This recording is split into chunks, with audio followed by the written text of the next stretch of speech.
Alhamdulillahil kabiril muta'al Dzil izzati wal jalal Ahmaduhu subhanahu ala ni'amihil azimah Wa alaihil jalilah Wa nas'aluhu jalla wa ala an yu'inana ala syukriha wal qiyami bihuquqiha Wa ashhadu an la ilaha illallah wahdahu la syarikalah Syahadatan narju bihan najata yawma nalqah Wa ashhadu anna Muhammadan abduhu wa rasuluhu la nabiyya wa la rasula ba'dah Allahumma salli wa sallim wa barik ala sayyidina wa maulana Muhammadin wa ala alihi wa ashabihi wa man tabi'a hudahu ila yaumil qiyamah Amma ba'du fa ya ibadallah Usikum wa nafsi bitaqwallah faqad fazal muttaqun wa laqad qala ta'ala A'udzu billahi minasy syaithanir rajim Bismillahirrahmanirrahim Ya ayyuhalladzina amanu taqullaha wa qulu qawlan sadida yuslih lakum a'malakum wa yaghfir lakum dhunubakum Wa man yuti'illaha wa rasulahu faqad faza fawzan 'azima.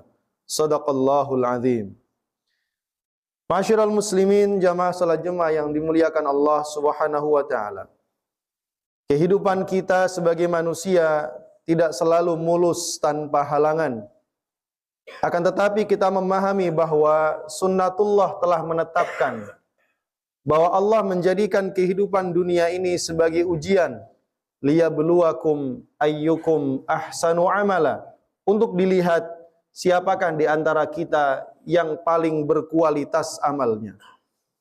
Ada kalanya ujian datang dalam kehidupan kita berupa kesenangan dan kelebihan materi. Namun pula ada kalanya ujian itu datang berupa kesulitan, kesempitan rizki, kesusahan, maupun juga penderitaan. Dan Islam sebagai agama yang kita yakini kebenarannya senantiasa menuntun kita untuk memilih sikap yang terbaik dalam menghadapi setiap ujian dalam kehidupan, agar kita mendapatkan kemudahan dalam urusan serta mengantarkan kita kepada solusi terbaik, tentu dengan cara pandang akhirat yang amat sangat indah. Rasulullah sallallahu alaihi wasallam sebagai uswatun hasanah telah memberikan kepada kita petunjuk dan teladan yang amat agung dalam menghadapi setiap kondisi kehidupan, khususnya di saat kita dilanda kegundahan dan kesusahan dalam hidup. Apabila kita merujuk kepada hadis-hadis Rasulullah sallallahu alaihi wasallam, maka setidaknya kita mendapati ada 4 contoh, ada 4 teladan yang diberikan oleh Rasulullah SAW kepada kita di dalam menghadapi setiap persoalan dan permasalahan dalam kehidupan. Ma'asyiral muslimin, jamaah rahimakumullah. Cara pertama yang Rasul lakukan dalam menghadapi persoalan hidup adalah mendirikan salat. Sebagaimana hadis dalam riwayat Imam Ahmad dan Abu Dawud dari sahabat Hudzaifah ibnul Yaman radhiyallahu an, ia berkata, kana an-nabiyyu sallallahu alaihi wasallam idza hazabahu amrun shalla, bahwa apabila Rasulullah sallallahu alaihi wasallam dilanda kesusahan tentang suatu persoalan, maka beliau akan bangkit melaksanakan salat. Mengapa salat? Karena dengan salat hati menjadi tenang, jiwa menjadi tentram. Karena itulah kemudian kita memahami bahwa Allah Subhanahu wa taala memerintahkan kepada kita, wasta'inu bis-sabri was-shalah. Mintalah kalian pertolongan kepada Allah dengan kesabaran dan menegakkan salat. Dan Rasulullah sallallahu alaihi wasallam seringkali mengatakan kepada Bilal bin Abi Rabbah, "Ya Bilal, arihna bis-shalah." Wahai Bilal, rehatkanlah kami dengan salat. Beginilah Rasulullah sallallahu alaihi wasallam, manusia yang paling agung, menjadikan salat sebagai sarana untuk rehat, sebagai sarana healingnya, Karenanya kita memahami saat Rasul dalam kondisi paling sedih, yaitu amul huzni, Allah memberikan hadiah terbaik, yaitu melakukan perjalanan Isra dari Masjidil Haram menuju kepada Masjidil Aqsa, lalu Mi'raj sampai kepada langit ketujuh, ke Baitul Ma'mur, ke Sidratul Muntaha, dan Rasul membawa pulang oleh-oleh yang amat sangat agung, yaitu salat 5 waktu dengan pahala yang amat sangat mulia. Maka apabila kita dilanda kegelisahan akibat permasalahan kehidupan, jamaah rahimakumullah, marilah kita menegakkan salat sehingga Allah akan memberikan kepada kita jalan keluar. Ma'asyiral muslimin, jamaah rahimakumullah. Kemudian cara kedua yang Rasul lakukan saat menghadapi persoalan hidup adalah beliau mengarahkan pandangannya ke langit, lalu beliau membaca Subhanallahil Azim. Hal ini didapati dalam sebuah hadis yang diriwayatkan Imam Nasai dari Abu Hurairah radhiyallahu an, bahwa Rasulullah sallallahu alaihi wasallam ketika sedang gundah karena suatu persoalan, maka beliau akan menengadahkan pandangannya ke langit dan beliau membaca Subhanallahil Azim. Maha suci Allah, zat yang maha agung. Sikap inilah yang menunjukkan kepasrahan diri kepada Allah, ridha terhadap takdirnya, bertawakal kepadanya, sekaligus permohonan jalan keluar atas persoalan yang dihadapi, sebagaimana pula yang dibaca oleh Nabi Yunus alaihissalam di dalam gelapnya perut ikan, di dalam gelapnya lautan dan gelapnya malam, beliau membaca La ilaha illa anta subhanaka inni kuntu minadh dhalimin. Maka tidak lama setelah itu Allah pun memberikan jalan keluar kepadanya. Ma'asyiral muslimin, jamaah rahimakumullah. Kemudian contoh ketiga yang Rasul berikan kepada kita saat menghadapi persoalan hidup adalah dengan memperbanyak istighfar dan membaca hauqalah atau la haula wala quwata illa billah. Berdasarkan hadis yang diriwayatkan Imam Baihaqi dari Ali bin Abi Thalib, bahwa Rasulullah sallallahu alaihi wasallam bersabda, Man un'ima alaihi ni'matan falyahmadillah. Barang siapa yang diberikan kenikmatan oleh Allah, maka hendaknya dia memuji Allah. Wa man istabta'ar rizqa falyastaghfirillah. Barang siapa yang merasa rizkinya dilambatkan oleh Allah, maka hendaknya dia beristighfar mohon ampun kepada Allah. Wa man hasabahu amrun falyaqul la haula wala quwata illa billah.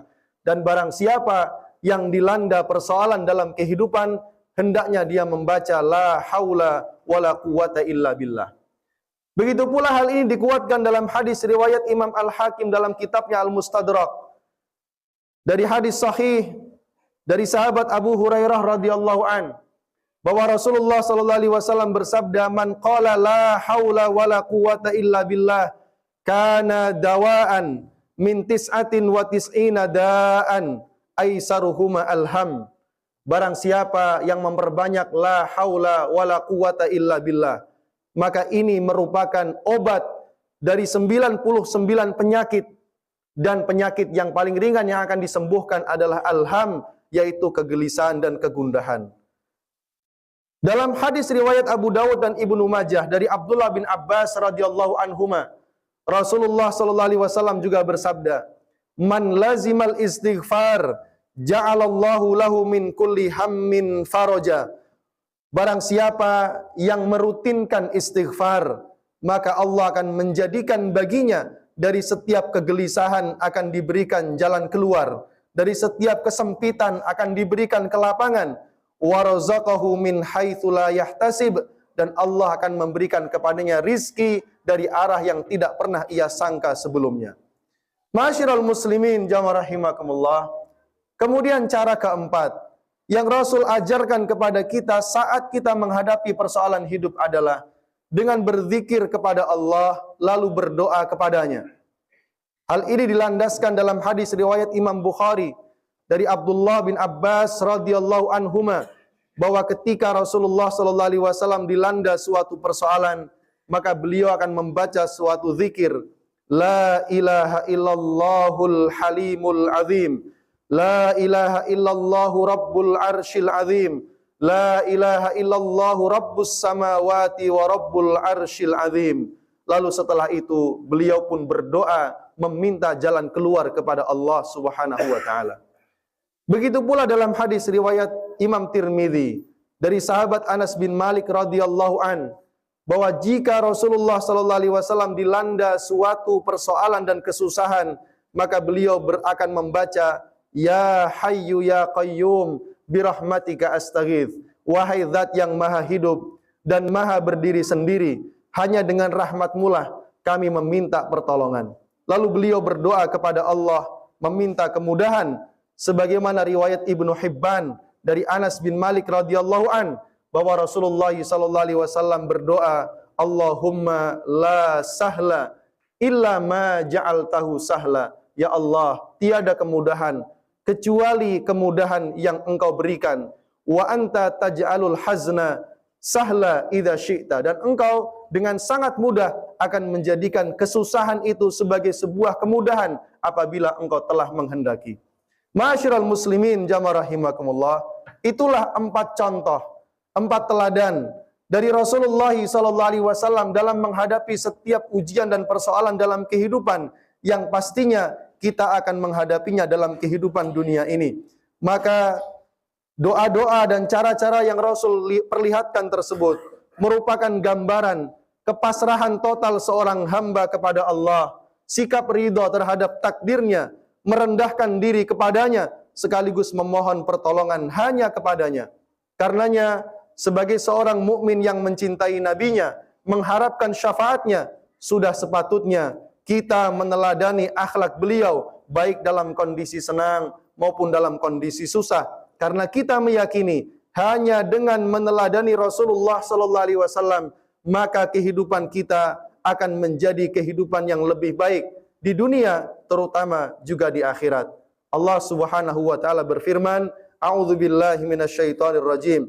Qul in kuntum tuhibbunallah fattabi'uni yuhibbukumullah wa yaghfir lakum dzunubakum wallahu ghafurur rahim. Katakanlah Muhammad kepada umatmu, apabila kalian mencintai aku, maka apabila kalian mencintai Allah, maka ikutilah oleh kalian aku. Maka niscaya Allah akan membalas cinta kalian dan mengampuni dosa-dosa kalian, dan Allah adalah Zat yang Maha Pengampun lagi Maha Penyayang. Mudah-mudahan Allah senantiasa memberikan kepada kita kemudahan untuk terus meneladani akhlak Rasulullah sallallahu alaihi wasallam agar kita menjadi hamba-hamba yang dicintai oleh Allah Subhanahu wa taala dan mendapatkan ampunannya insyaallah. Amin ya rabbal alamin. Barakallahu li wa lakum fil Qur'anil azim wa nafa'ani wa iyyakum bima fihi minal ayati wadh-dhikril hakim wa taqabbala minni wa minkum tilawatahu innahu huwal ghafurur rahim. Alhamdulillahi rabbil alamin wal 'aqibatu lil muttaqin wala 'udwana illa 'alal zalimin. Asyhadu an la ilaha illallah al malikul haqqul mubin wa asyhadu anna Muhammadan abduhu wa rasuluhu as-sadiqul wa'dil amin. Allahumma salli wa sallim wa barik ala sayyidina wa maulana Muhammadin wa ala alihi wa ashabihi wa man tabi'ahum bi ihsanin ila yaumiddin. Amma ba'du fa ya ibadallah usikum wa nafsi bi taqwallah faqad fazal muttaqun. Wa laqad qala ta'ala a'udzu billahi minasy syaithanir rajim. Bismillahirrahmanirrahim. Ya ayyuhalladzina amanu taqullaha haqqa tuqatih wa la tamutunna illa wa antum muslimun. Wa qala aidan wa tazawwadu fa inna khairaz zadi taqwa. Allahumma salli ala sayyidina Muhammad wa ala ali sayyidina Muhammad kama sallaita ala sayyidina Ibrahim wa ala ali sayyidina Ibrahim wa barik ala sayyidina Muhammad wa ala ali sayyidina Muhammad kama barakta ala sayyidina Ibrahim wa ala ali sayyidina Ibrahim fil alamin innaka Hamidum Majid. Allahumma ighfir lil muslimina wal muslimat wal mu'minina wal mu'minat al ahya'i minhum wal amwat innaka sami'un qaribun mujibud da'wat. Allahumma ighfir lana wa li ikhwanina alladhina sabaquna bil iman wa la taj'al fi qulubina ghillan lil ladzina amanu rabbana innaka ra'ufur rahim. Rabbana hab lana min azwajina wa dhurriyyatina qurrata a'yun waj'alna lil muttaqina imama. Rabbana liyuqimus shalah faj'al afidatan minan nasi tahwi ilaihim warzuqhum minats thamarati la'allahum yashkurun.